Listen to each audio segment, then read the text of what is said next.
Alexis. Now, this is the first time I'm actually able to say welcome back. You are a very busy girl. Thank you for having me. You're a podcaster, you're a neuroscientist, you're an author, 4-time. What's one thing about you that most people don't know about? Everyone would say you lose your identity when you become a mum and it takes years to get it back. That to me was something that never happened. It's very important that you always do something that's for yourself. If you're always living for someone else, those people are going to need you less and less and you're going to feel redundant. Knowing what you know about the brain, what is the worst thing that you can do for your brain? There's recent studies that came out where screen time with children showed a reduction in white matter in the brain. Be bored and allow a stream of consciousness and creativity emerges. If you know what you know now, what's one piece of advice that you'd give yourself? I would...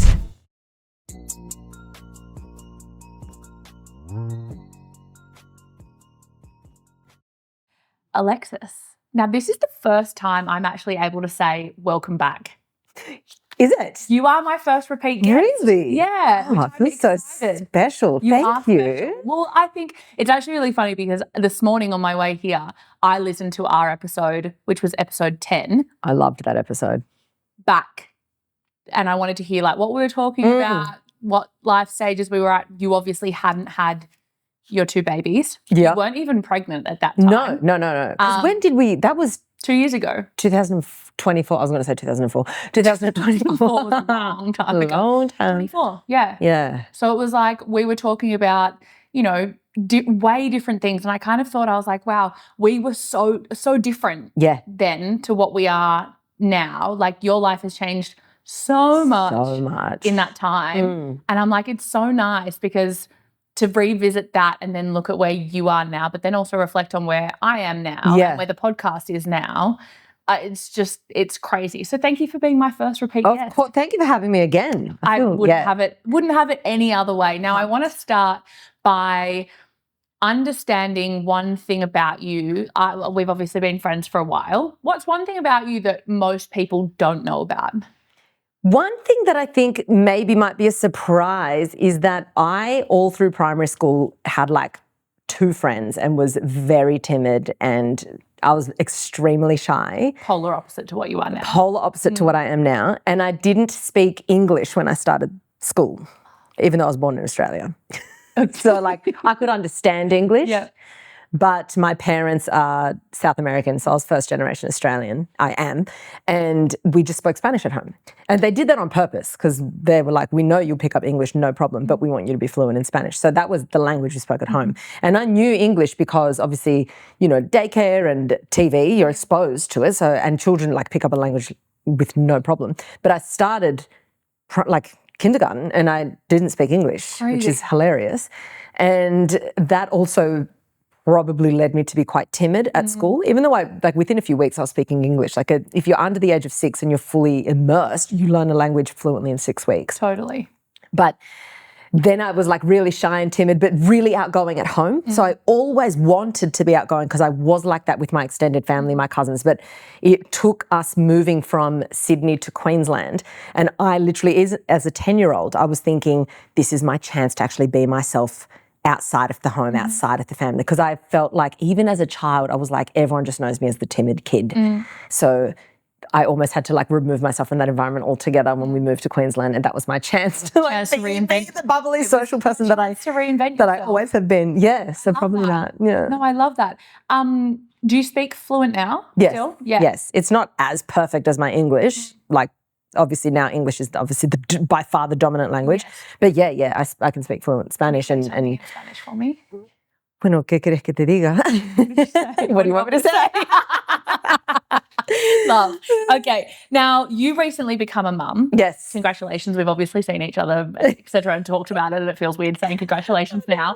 But twins. Yeah. Take me back to the moment that you first discovered that you were having twins. Do you know, it was a year and 3 days ago today that I found out that, I was actually looking back at the photos and I was saying to Tyrone, because I obviously remember when I found out I was pregnant as like the day and everything, but I was like, oh my God, this is the time that we found out it was twins, because I was very relaxed about the pregnancy. I know. Even though it took us 2 years to fall pregnant. You would think that I'd be like all over it. But I wasn't, because found out we were pregnant and I thought, oh my God, amazing. Didn't think about getting a dating scan, nothing. I had my appointment with the obstetrician and he calls and he's like, hey, where's your scan? Because you've got the blood test and everything come through, but where's your scan? I was like, oh, no, I haven't gotten one yet. He's like, well, we're at the 10-week mark. I'm seeing you in 2 days. Do you mind getting one? Because then we've got nothing to talk about unless you've got a scan. I'm like, yeah, sure. So I didn't get my scan until 10 weeks, which most people do prior to that. Went in, everything was normal, ha, ha, ha, ha. We're sitting there and she, immediately it comes up on the screen and you can see two. And I was like, what am I looking at right now? Like, what am I looking at? I'm no science. Well, you are a scientist. But but I'm like, I'm not a, what do you call it? A sonographer. Yeah. I was like, I don't, and I was thinking, is this a duplicate screen? You know how sometimes those ultrasound things are weird? But this is probably all in the span of 2 seconds, but it stretched out in my mind.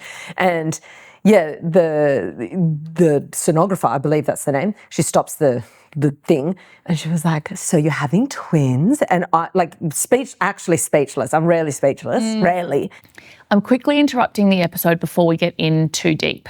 If you want behind the scenes thoughts that I don't always share on the mic, as well as exclusive events, cheat sheets and workshop invites, they go to my email list. You can sign up in the show notes. That's where the real stuff lives. Now back to the episode. And I look over at Tyrone, his jaw is on the floor. He was more speechless. We were like no words. Yeah. No words. Can you remember what that first thought, even if you didn't vocalize it, that first thought that you were like, fuck, I'm having twins? It was, I can't explain it to you. It's like when something's such a surprise that you can't even visualize your future, it was not remotely negative, the feeling, but it was just like, it was the biggest curveball of my life. But weirdly, I was instantly excited. There was this feeling of like, this is epic. Even though I hadn't even thought, wait a minute, everything that we had planned, everything's going to change. We lived in a 1-bedroom apartment and we thought maybe we could do 6 months with the baby before we have to move. We walked out of there being like, we need to move now. What are we doing? We walked out of there just in a daze. Yeah. Crazy. Yeah. Obviously, so much has changed. Obviously, now being a mum of 2. Is there a misconception or something like that you had about motherhood that now, having lived through it and gone through it, you're like, oh, fuck, that was so wrong? Yes, there is. And it is, and I want to preface this by saying that obviously every single person's situation is different. Of course. I am in a position where I still work. So, I took 2 months completely off and so I'm still working. Tyrone works. So there is that balance that we have. I have a lot of help from my parents, my sister, Tyrone's mum. Tyrone is a great partner who wants to be a dad. So he's obviously like a dad. I don't even want to say hands-on or involved because I think that's a ridiculous title for the parent of a child. So he's, and I knew that before we would had kids. Like I specifically chose him based on these qualities. So my experience, because of how my life is set up, is everyone would say you lose your identity when you become a mum and it takes years to get it back. That to me was something that never happened. And I want to say that because I think a lot of people fear that happening, and I'm not discrediting the people that it happens to, but I also want people to know that it doesn't always happen. And it didn't happen at the beginning, it didn't happen, and it's been 6 months and it hasn't happened. And if anything, I'm getting more and more of the hang of it, so I don't see it happening. Yeah. I find already, and even from the beginning, a very good balance. Has a lot changed? Massively, of course. And you have to expect change. You can't say nothing's going to change. Because if you tell yourself nothing's going to change, I think you will have a freak out moment. I was expecting everything to change. But I've maintained really so much of myself because I still do the things that are important to me as an individual as well as things that are important to my family. Yeah. I think that's so important to talk about because I know that we've spoken about it and, I'd love to have kids one day, but I always put, being a mum as something that I wasn't really keen on. I'm like, I'm happy to be an auntie. I'm happy to be like a godmother or a fake auntie to like my friends' babies and things like that. But I was like, the thing that scared me the most was I'd never seen anybody I know that was able to hold a job or a career and be a mum at the same time. So I've never had that modeled for me in my circle, my friendship group, nothing. Yeah. And it wasn't until you've had kids, I've had a couple of other people that have maintained their career and had children that I'm like, okay, this could be something that's possible. And I think that you're so right. It is such a big fear for people of either losing their identity or not being able to do the thing that lights them up, like their work. Which is a big part of if you like what you do for work, obviously, if you don't like it, then you couldn't care less. Yeah. But if you do love what you do, and if it's a huge part of your identity in a good way, then it's important that you keep that. Yes, take the leave that you need to take, or, you know, however you work it out when the baby's born. But it's very important that you always do something that's for yourself. I think that even if you say my purpose is to have children, that is fine. You can have more than one purpose, and you might just be born to be a mother. But I think no matter who you are, you have to do something that you do for you, because if you're always living for someone else, those people are going to need you less and less, and you're going to feel redundant because you know, like you see a lot of people once the kids move out, they're like, oh, I'm an empty nester, what am I doing? You know, and they just don't feel like they're themselves. They feel a bit lost, you know, 20 years down the line. Where I think is if you always have something for you, not only it's good for your own mental health, but you actually show up as a better person. I mean, look, I'm speaking from my experience, to be honest. Like, I'm not saying that people who only, you know, want to focus on being a mother don't show up in that way. But for me, for sure, that's been the case. No, I completely get it. Do you think that there's anything that you understanding the brain and how the brain works and that kind of neurological side of things, do you think that there's a connection between having something for yourself and that like self-esteem or like self-worth? Of course, because the more autonomy you have, the better your relationship is with yourself. The more confidence you have, the higher your self-esteem. So if you spend everything like to be based around constantly doing everything for others and nothing for yourself, you're actually losing autonomy. You are losing, like, everything hinges on other people. This idea where so many women, and I would get bombarded with it on social media, and I knew that my situation wouldn't be the same because I knew what my dynamic would be like with Tyrone. But you'd see where these women have to ask their partner for money to get a coffee when they're on mat leave, and they have to, and I'm like, this like just tapped dynamic where it's like, how has it gotten this way? Even if he is the breadwinner, you are entitled to that money. Thank you very much. You just birthed that person's child. But you know, this idea of they don't own anything that's theirs. They don't have, I can never shower on my own. I can never have a shower in peace. That's crazy. You know, for someone to never have a second to themselves, to never have $1 to buy their own coffee, that kind of thing, and it happens because they had children, of course it's going to affect your mental health. When you don't have any level of total independence, real independence and autonomy, even when you have children, even when you have partner, all of these things is always important for your mental health, for your sanity, for your confidence, for your self-esteem, all of that. Yeah, I couldn't agree more. I think what is then 6 months in, what is the thing that has surprised you the most about becoming a mum? Kind of how quickly you adapt. I think I found it quite pleasantly surprised me that I would enjoy motherhood the way that as much as I've enjoyed it. I knew that I would love it, but I didn't think I'd love the baby stage because I was never clucky. I was never like, oh my God, I just wanted a family because I've got a big family. I come from this beautiful, nice extended family. So I just wanted that. But I didn't think I'd enjoy a newborn baby. I thought, oh, that's just, you got to get through that stage. Of course I'll love my child, but no, I'm loving it. It's just the best thing ever. I'm also amazed at how you just learn and adapt and how quickly you absorb information and just make it part of your life. What was daunting before the kids were born, thinking like, how am I going to know how to do all of this stuff and how am I going to keep on top of, like, how you just do. And you just go through the motions quite well. I don't know. I think that we're humans in general are just way more dynamic than we give ourselves credit for. And it's only when you're put in that situation that you really shine. That's why with anything, not just with kids, but when people are umming and ahhing, oh, again, I'm like, you'll do so much better off if you just throw yourself in the deep end and do it. You'll be surprised at how much you can actually work out in the process, you know? Totally. I think I know we've spoken about it, but the importance of choosing a partner. Yeah. Like, we've spoken about it, babe, a lot. Yeah, that's the most important decision you'll ever make in your life. Hands down, that's my belief. Choosing a partner. Yeah, that is the most important, pivotal, choosing your life partner. Yeah. It is, everything hinges on that. I couldn't agree more. And it's funny thinking about, like, I know we've spoken about this offline, but I never saw myself being a mum. And it wasn't until I'm with my now partner that I'm like, whoa, like, he does stuff at home. Like, he's not expecting me to do all the housework. Like, he wants to take shit off my plate. Like, he's a partner. He's a partner, like, which I've referred to other people before as partners, but they've not even been half of what this man is. Right. And I think for me, that changed my whole perception on how I foresee myself being a mum. Because prior to that, I was like, well, if I'm doing all the housework, all the cooking, all the shopping, I'm supporting another person plus my baby and trying to maintain my career and my friendships and everything like that, something's got to give. Yeah. Whereas if you have a partner, you feel like, oh, we can do anything because we kind of tackle it together. Yes. We'll have these open conversations about how we want to parent and things like that. Have you heard of the dependency paradox? No, and I want to hear about it. So it's exactly this. So sometimes like when you have to be so independent, it can actually hinder you, where it's all on you.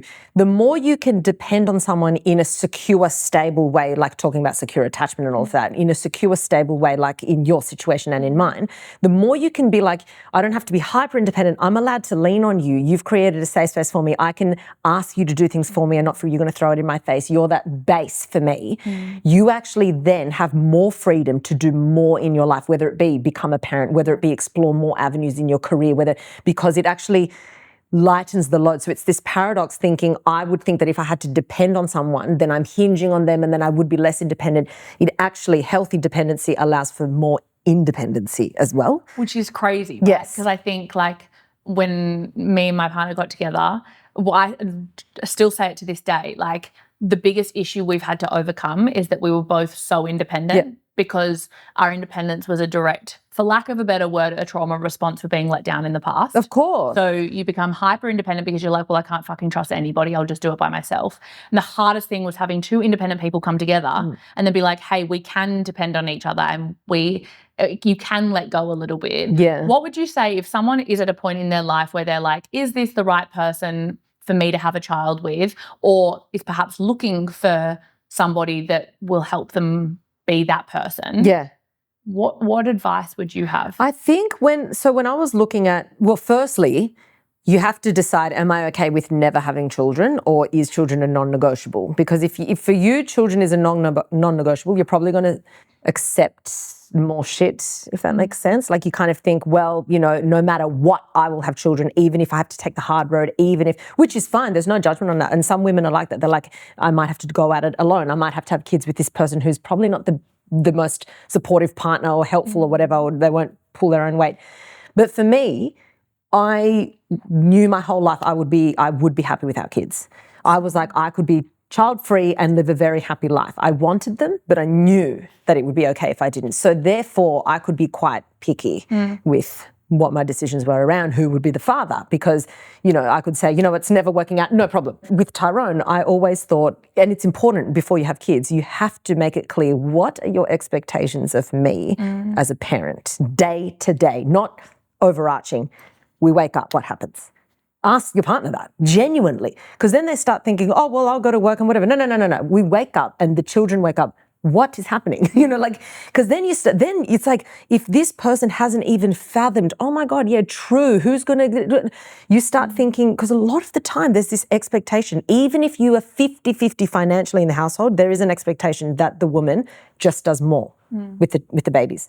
And a lot of that expectation comes from because you start off breastfeeding. You already start doing more, whether you want to or not. At the beginning, the woman, especially if she's breastfeeding, is doing more. And then it, like, the scale kind of tips and whatever. But if you can't have a conversation with your partner and you feel either uncomfortable or they can't answer your questions, that's a red flag. Yeah. You need to sit down and say, what are your expectations? And you should be able to answer the same back from them. And you should see how they react when you voice what your expectations are of them. Yeah. As a father, as a mother, all of that. Yeah. And did you have that conversation before you had kids? Yes, we did. And just point blank? Yeah, because we started trying. Yeah. And then I thought, let's talk about these things. Because then he'd start saying, oh, you know, like I might be working a couple of days a week at this place. And I said, okay, pause. If this was the case, what would the dynamic look like? How would help step in otherwise? Would I be getting help from this and that? And then how would you deal if I had to go away for a couple of days? What would that dynamic look? And so then we started discussing that more and more, which is really helpful, because you won't have all the answers, and that's okay. But at least your partner starts to see where the expectations are as far as the division of you know, totally, of tasks. I think the scariest thing is when I overhear either couples or people that I know and they've not even had the conversation, like, and she's like, either had the baby or just about to have the baby. And I'm like, surely those are the things that you should speak about before you fall pregnant. Yeah, like they are. But people are too scared to have that conversation. They're too They're scared to lose and push the person away. And, you know, I think especially as women, we're so used to this expectation that we're going to have all the responsibility that we feel guilty asking for something that is a given, you know. And yeah, I think it's also important that when you have children, have it with someone who wants to be a dad or a parent. Yeah. Hello, just a reminder, this podcast only works because you're here. If you haven't subscribed yet, it's the easiest way to support me. So go on, hit subscribe. I'll wait. Okay, now back to the episode. Don't have, like, you'll hear a million people say, oh, I want kids, but not say I want to be a parent. I want to raise somebody. I want to raise a human. I want to, you know, so there's a difference. You know, are you like passing on the bloodline and this ridiculous thing about the, what do you call it, legacy, which is a joke? Or do you actually want to raise someone? So I think all those things are so important. And they're two different roles, right? Yeah. Like one is like a split second of having a kid for a guy. Yeah. And one is a lifetime. Like if you really care about your gene pool dying out, go and do someone a favor and donate your sperm to a family that needs it. But you're not doing that. So you're just, you know what I mean? Like, no, I love it. Now, you know that I love the way that you think and the way that you articulate. I had this thought that came up the other night. It was after we had dinner and I was like, I wonder if the brain changes as you become a parent or a mum. Yeah. Like mum specifically, but as a parent, does your brain evolve? Yes. Like, obviously it adapts and it changes to the environment around it. Of course. But are there any kind of significant neurological things? So they're like, even with scans and stuff, they found that there are physical changes that occur within the brain. This is more so studies that were done on women's brains, mothers' brains, and they did find a reduction in certain regions of the brain in the early stages and then more activity in other regions of the brain that had to account for kind of this interpersonal relationships and empathy and like anything to do with like caring and to do with being hyper aware and alert of your surroundings. So that's why you could, for me, for example, I would sleep through anything back in the day. But now the smallest thing I'll wake up from, only if I know my kids are in the room, because the kids sleep in the room with us in their cots. If I'm on a business trip away or whatever, I'm dead to the world, sleep like a log. So it's like, it's almost like I'm primed, but I'm also, it's not that I'm a poor sleeper, it's that I'm primed to be hyper aware of my kids. Or my dog for that matter, because I always wake up when he wakes me up. Yeah. So you become, and a lot of people say, oh, you know, mum brain and your cognitive performance goes down. And those things are more likely based on the research. It seems that this mum brain and the why your cognitive performance goes down, it's very much due to, well, the huge hormonal changes that you have acutely in that time. It's not like your brain matter is reducing to the point that it's affecting your cognitive ability, but it's sleep deprivation. Yeah. A lot of the time, a lot of women are blaming motherhood when they're very sleep deprived and they don't have the resources around them to support them. They don't have a time to catch up on their sleep and have a nap during the day because they don't have the assistance or the help. So of course their cognitive performance is going to take a hit. Anyone who's sleep deprived, parent or not, is going to take a very huge hit to your short-term memory, your recall ability, your focus, all of that. So I think it's very natural, and you have to have a bit of grace when you go through that period. If you're very forgetful and very clumsy and very whatever, and you're not sleeping, that's, I don't want women to feel scared thinking that they're going to have this huge shrinkage in the brain overall and it's going to affect their cognitive ability, because the changes that you see don't affect your cognitive performance in the long term. They actually make you more empathetic. Yes, they make you more empathetic and actually a better leader. So tell me then, with that in mind, there's a lot of chat about hiring women after they've had kids or whilst they're pregnant. The unconscious biases that come with hiring a woman that has kids versus hiring a man that has kids.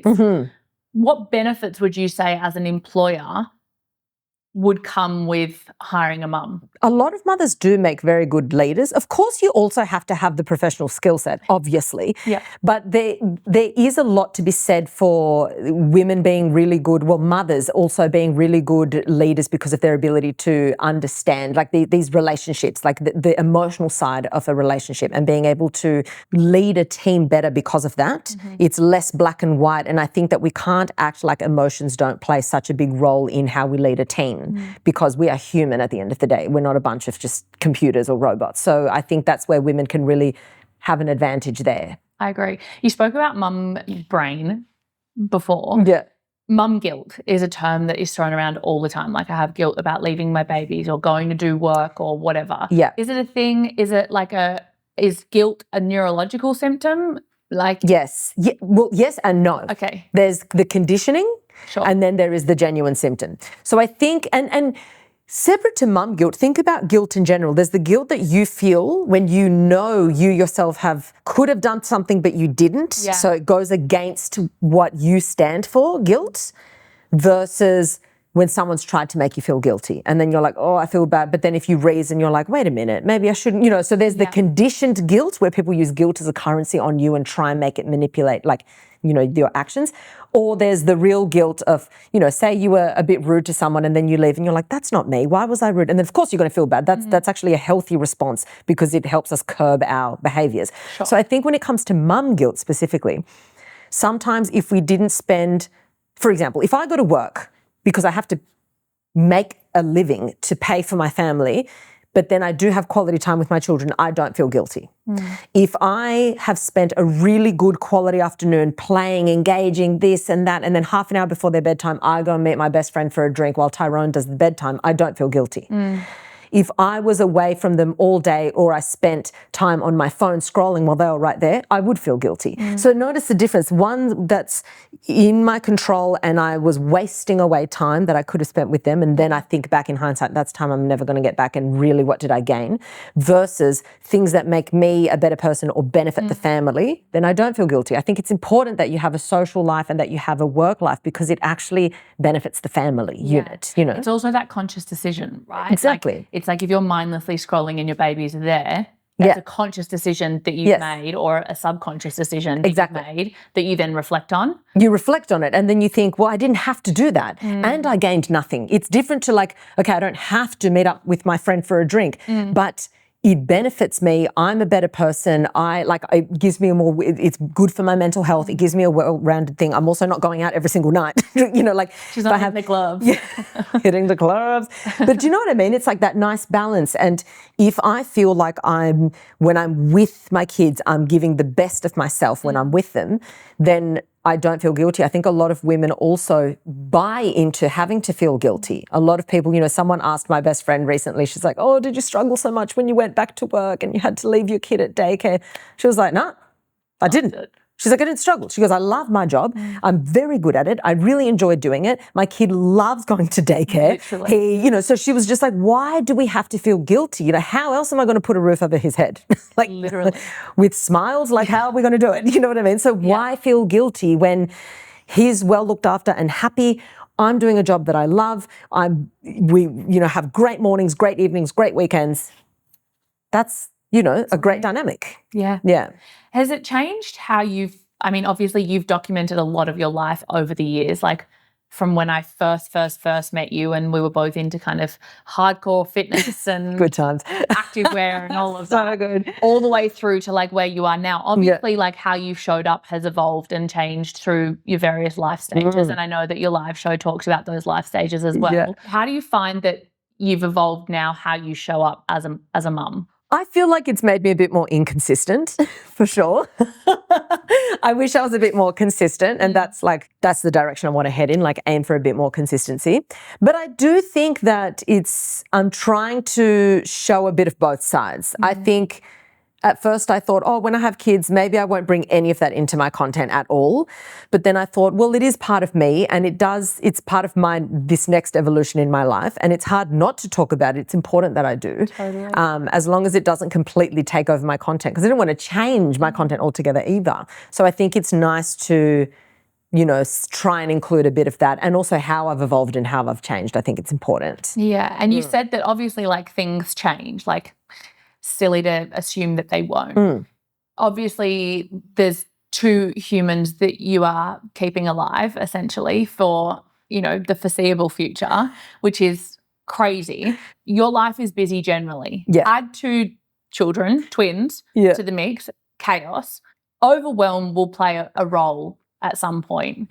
Do you think that you're able to manage those things better because you understand how the brain works? Yeah, definitely. And you're just like, oh, there's a reason for that. Because I feel as though for me, if I have a reason as to why I'm thinking the way that I'm thinking, I'm like, oh, I'm just in my head again. Yeah. But if I can't name it, or I can't like pinpoint why I'm feeling the way I'm feeling, I'm like, it frustrates me even more. Yeah. So how do you deal with 100%. overwhelm? So there's so many things that you can do, and again, like everyone's going to find tools that work for them and tools that don't. For me, one of naming it to tame it is a great one.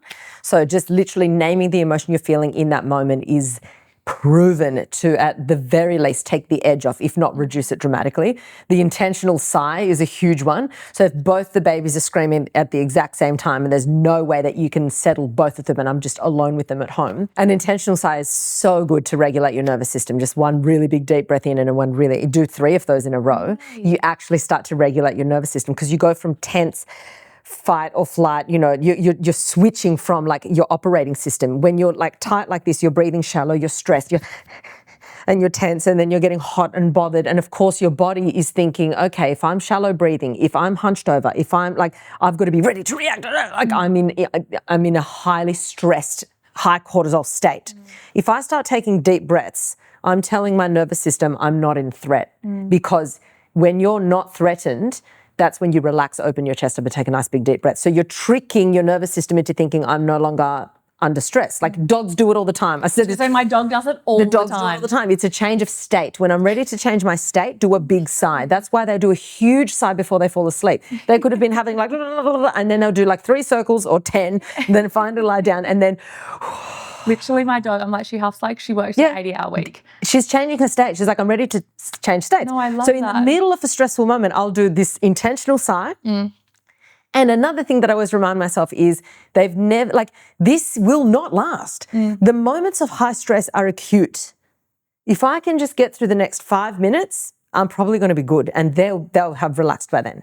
So all these little things, like reminding myself of the intentional sigh, I manage day to day very well, and trust me, it's no joke with twins sometimes, but like, yeah. I can only imagine. I remember you saying that like one time, well, it probably happens more than once, but like the naps don't sync. So you've got like one's up, one's down, one's up, one's down. Yeah, and then it's just like, and then and then they both go down, and then 1 minute later the one, and so you're like, and then that's it. Every job that you had planned for that day goes completely out the window. Now, don't get me wrong, I have days where we have help or family or whatever. Like there are days where I block out for work for sure, but there are days where it's just me with them.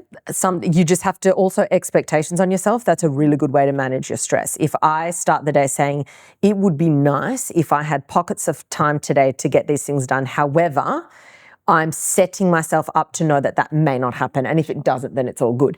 So, because if it was urgent, then I would be calling in Mum, Tyrone, whatever, I need 1 hour. This is non-negotiable. I have to do this. There's a deadline.